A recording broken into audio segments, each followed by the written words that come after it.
అయితే ఏంటంటే ఇప్పుడు అదే అది కాదురా, నువ్వు వచ్చావు వైజాగ్ నుంచి, సంతోషమే. మరి బొమ్మలు నువ్వు వైజాగ్లో ఆడించాలి.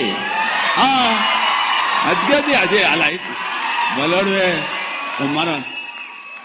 మన హీరోలు కూడా అదే ఊరే. కూర్చోరా కాసేపు. సో ఈ ఇందులో సత్యరాజు గారు ఉన్నారు, సత్య ఉన్నాడు, అండ్ సునీల్, అందరికి మించి నా బ్రదర్. అండ్ కన్నడ నుంచి వచ్చినటువంటి ఒక అద్భుతమైన యాక్టర్ ధనుంజయ. ఆయన గురించి నేను విన్నాను కానీ సినిమాలు చూడటం ఇది చేయలేదు.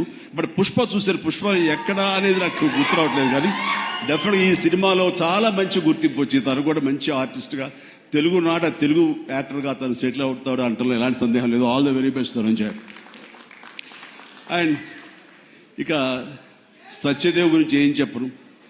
నాకు 2 తమ్ముళ్ళు ఉంటే కనుక అందులో ఇంకొక తమ్ముడు, 3వ తమ్ముడు సత్యదేవ్. అంతటి ప్రేమని తను చూపించే ప్రేమలో ఎక్కడ కల్మషం ఉండదు. ప్రేమ అందులో నిజాయితీ ఉంటుంది, నిజమైన ఎమోషన్ ఉంటుంది. తను ఇందాక చెప్పినవన్నీ కూడాను అన్ని సత్యాలు. ఎందుకంటే నాకు అతను చూడగానే అతనిలో ఒక స్వచ్ఛత ఉంటుంది సార్, ఆనెస్ట్, సిన్సియర్. అది మాత్రం చాలా అద్భుతం. ఎక్కడ కృతకంగా ఉండదు, ఇంప్రెస్ చేయాలని మాట్లాడు, అనుకున్నట్టుగా ఎగ్జిబిట్ చేస్తాడు, చెప్తాడు. అది చాలా మనకి మనసుకు హత్తుకుంటుంది. నేను ఫస్ట్ టైం ఈ పాండమిక్లోనే ఒక సినిమా చూసాను. సినిమా పేరు నాకు గుర్తురావట్లేదు. ఏ సినిమా అది? Bluff master. తన నేచర్కి వ్యతిరేకమైన టైటిల్ అది. సో బ్లఫ్ మాస్టర్ అనే సినిమా నేను చూసినప్పుడు తర్వాత ఇంకో సినిమా కూడా చూశాను వరుసగా. ఎవరి యాక్టర్ చాలా ఇంటెన్సివ్ పెర్ఫార్మెన్స్ చేస్తున్నాడు, టచ్ ఆఫ్ క్లాస్గా ఉంది. అండ్ మన తెలుగు మనిషిలాగా అనిపించలేదు. బహుశా అతనికి డబ్బింగ్ వాయిస్ ఇచ్చారు, ఎందుకంటే వాయిస్లో అంత రిచ్నెస్ ఉంది, అంత క్లారిటీ, అది నీట్గా ఉందంటే మంచి డబ్బింగ్ ఆర్టిస్ట్ తోటి తనకి డబ్బింగ్ చెప్పించుంటారు. కాబట్టి ఎవడో బయట వ్యక్తి అయి ఉంటాడు. ఏ యాక్టర్, ఏ కన్నడ ఇంకోటి అనిపించేది. అని ఎవరితో మాట్లాడుతూ, లేదండి మన వైజాగ్ అబ్బాయి అన్నాడు. మనూరు అంటారా, మన వైజాగ్ అబ్బాయి అని చెప్పేసి అన్నారు.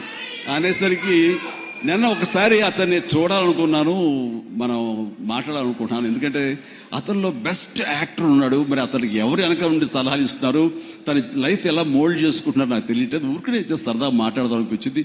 నాకున్న ఇంప్రెషన్ తనతో షేర్ చేసుకుందాం అనిపిస్తుంది. అంటే వెంటనే ఫోన్ వెళ్ళటం ఏంటి, అప్పుడు ఫ్లాట్స్లో నుంచి, అపార్ట్మెంట్స్ నుంచి బయటికి వచ్చే ప్రసక్తే లేదు. అక్కడ వాళ్ళ యూనియన్ ఏదో ఉంటే కనుక వాళ్ళ స్పెషల్ పర్మిషన్ తీసుకుని అప్పుడు రోడ్డు మీద వచ్చి నన్ను కలవడం జరిగింది. చూడగానే నా పేరు సత్యదేవ్ అండి అది అన్నాడు. అయిన తర్వాత ఓకే వెరీ గుడ్, చాలా బాగా చేస్తాడు. కాసేపు పిచ్చాపడి మాట్లాడుకున్న తర్వాత, సార్ ఇక్కడ ఇందాక నాడే అది పచ్చబొట్టు, అది కాదు, అది పడ్డ మచ్చ, అది నేల మీద.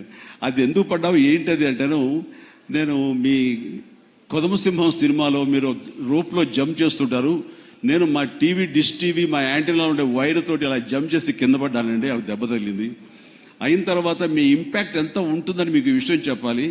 దీన్ని కుట్లించడం కోసం మా నాన్నగారు హాస్పిటల్ తీసుకెళ్ళారు. అప్పట్లో మత్తు గిత్తు లోకల్ ఇంజక్షన్స్ ఇవ్వలేదు.